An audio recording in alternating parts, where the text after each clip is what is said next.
What's up, everybody? Princeton Parker here. I'm a Christian pastor, so excited to be spending some time with you on Experts Play. And in today's episode, we're gonna take a little ride through Priest Simulator. Let's see what it's all about. So this is gonna be interesting to see what this game is about and what exactly, what part of the clergy duties this game is gonna highlight. Used to game way back, this is gonna age my entire life situation, but back when PS1 came out, there was a bunch of stuff we used to do, and then N64, so it's pretty fun to hold a controller again. Super rusty though. So I guess this is characters being introduced. Okay, interesting. Priest Simulator, heavy duty. So I think this is a good point or time to outline the difference between priest and pastor. So one, they both come from the umbrella of Christianity, but a priest is primarily a clergyman who serves typically over a congregation in the Catholic faith. A pastor typically serves over a congregation in what is one of the Protestant denominations, which of course we get our Protestant denominations after the Reformation. Again, both sort of under the umbrella overall of Christianity. A lot of times more internationally, you'll see people closely identifying with priests, but in a lot of different places in Protestant and Christian circles, you'll hear it more referred to as pastors. Some differences in terms of what rules priests are governed by versus what pastors are governed by. One of the other differences is just also church structure. So church hierarchy, what that positions look like. You have a lot more tiers within the Catholic Church. So you have cardinals, bishops, archbishops, etc., and then all reporting to the Pope at that time. In Protestant denominations, you can still have bishops and even archbishops and different other titles, but there are oftentimes fewer hierarchy steps in Protestant denominations. Let's see how we can get up here. There we go. It should also be noted that sometimes the differences between Catholic churches and Christian churches also show up in design, iconography. So first step is get the mop from the basement. Let's try to figure out where that is. Oh, got it. That door. was my actual body. There we go. Yep, let's get rid of that. 666 is referenced or commonly understood in Christian circles as being the mark of the beast. It's when we get into some end time prophecy, and basically the thought process is that number is a part of how someone identifies with Satan, or 6 being the number of man in biblical numerology. So just no bueno. And then of course, another Satanist symbol. So this is your cleaning up. There we go, let's get it some more. There we go. It's a different form of ministry to punch things. All right, let's go back up. Let's see what else is in this room. This is such an interesting task. All right, let's see what else is in the room. All right, we're going over to these things. I have cleaned up a lot of trash. We've cleaned up the church a lot, but punch trash, that wasn't in the training. All right, let's get down a little bit.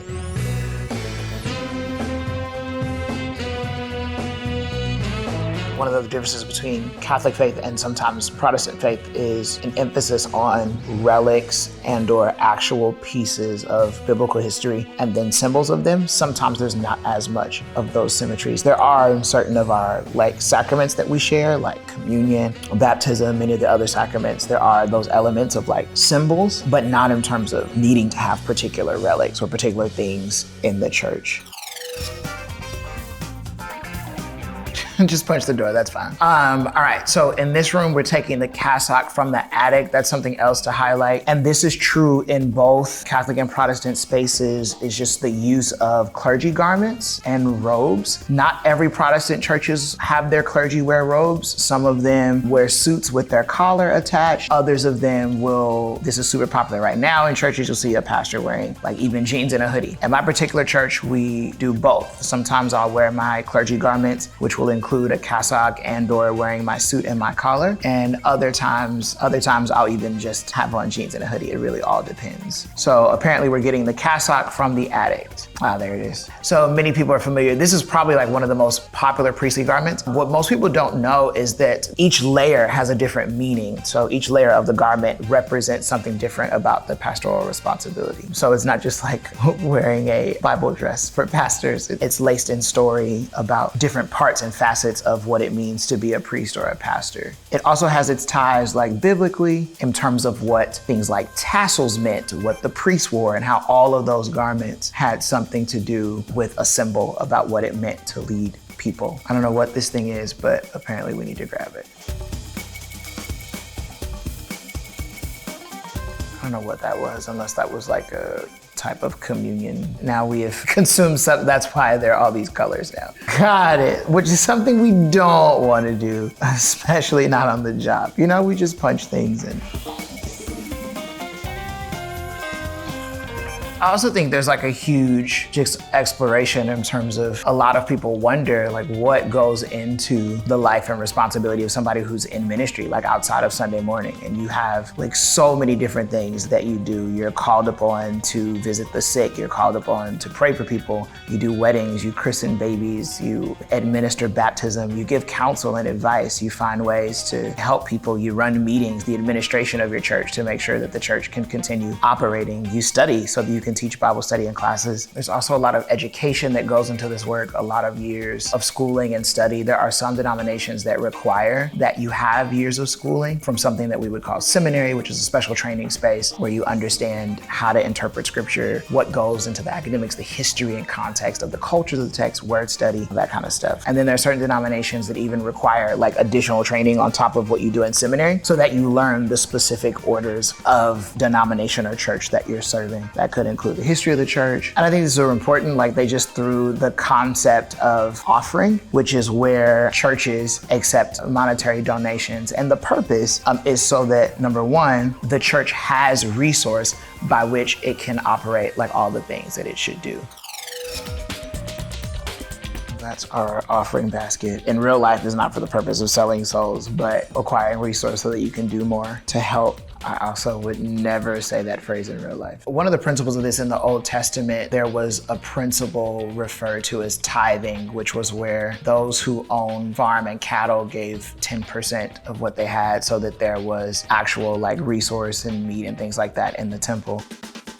Whoa, wrong one, awkward. Sorry, we need to change that. That's actually what we wanted to do, and we wanted to do square. That's different. That was very kind of him to still give after we just punched him in the face. Thank you so much for your generosity. So the Old Testament principle was tithing, and that was how there was sustenance, there was enough for people and priests. But what's interesting is once we get to the New Testament, there's an interesting principle about generosity. And what happens is it's not simply about tithing anymore. That is like first reach here, not the type of priest you want to be who goes around beating up members. The purpose is to heal. We certainly got less there. Hey, there's a whole sermon in that. You can't harm the people. And then one of the things about the New Testament though is that there's this whole principle about generosity, which is where people just gave out of the goodness of their hearts. That like after being so moved by being filled with the Spirit, there's one scripture that I love and it says they brought it to the church and said, hey, let's come together. Oh, there's a vehicle. Let's come together so that we can all, with the combined power of our resources, take care of each other and do things that actually help people. And the phrase that they used that I actually loved was called all things in common. It was a very interesting way to live. Like instead of me just fighting for me and mine, what if we all pulled our resources together and helped each other live, but also we're able to use that to help the community. So all forms of giving, but the purpose was always, whether we're talking about tithing in the Old Testament, generosity in the New, was about practicing giving. One, because that's just an attribute of God to be selfless, but also you have what you need to help others, and so that others in turn have what they need. Oh goodness. I was having a hard enough time walking in this thing. Now we're gonna drive in this thing? Fantastic.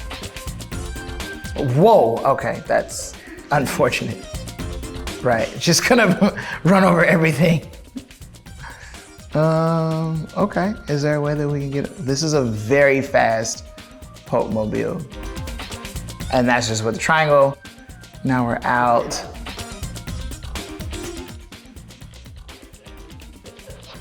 Wow.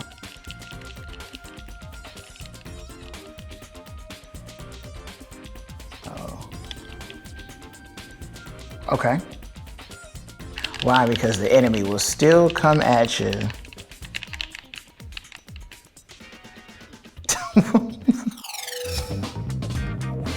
I think for the good of the town, I should probably walk. I think harming one member of your church is one too many. What's fascinating about this thing is you're going around like placing crosses. Whoa, goodness gracious. Okay, you're totally looking down. Health is low. That escalated so quickly. I guess truly did not see that coming. One of the other greatest times in preaching ministry for me, so I was playing basketball, totally broke my arm. And one of my preaching mentors, he was like, "What happened?" And I was like, "Oh, I was just playing basketball." And he was like, "Son, stick to preaching. Stick to preaching, son." And I was like, all right.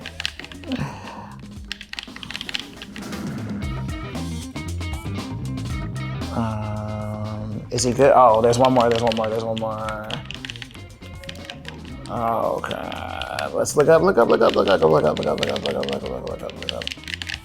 Man, it's a triple and quadruple team. I'm sure that by hour 10 of this, I'll be great. Same level. Let's stay here. Turn around. Turn around. Every time. Come on. Get back up. Okay, first of all, let's back up. Look up, not that far up. Go around. Somebody is watching this right now, would have completed this level in my sleep on a Wednesday.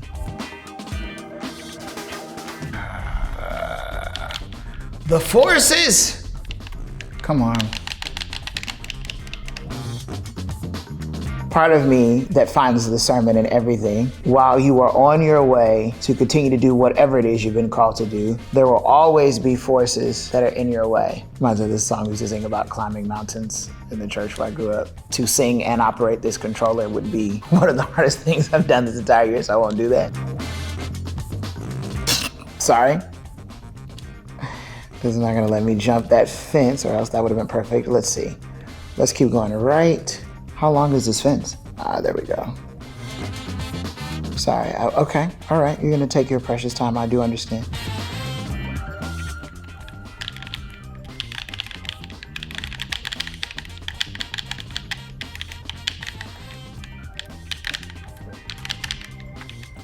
Aiming too high there, buddy. So close. That was does not make the same mistake. Okay, and same thing.